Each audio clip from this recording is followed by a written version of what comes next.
Reasons why I like to come to groups like this, because there's so many like-minded people, is know where your friends are. You know, if you do have to survive, you might pick a group that would be coming to an event like this to look forward and make your plan. You've got to know, your family, your friends, your neighbors, because we'll get to that point because the system will quit working. And somebody says, well, what's that like? What would it be like? I said, well, maybe it quit working for 30% of the people in San Francisco. Maybe it'll be something like that, and it could be.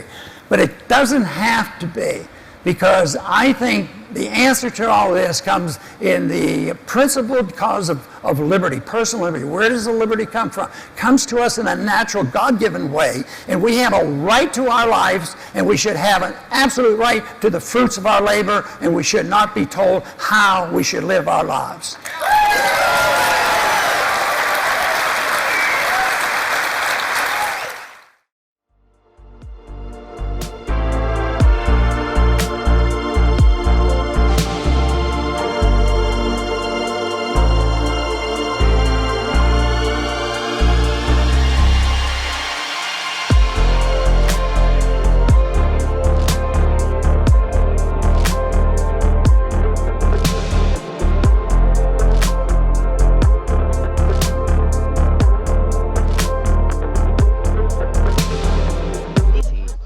Is that the jukebox, Jess? This over there, yes, the jukebox. Does it work? Just a minute. The rest of it,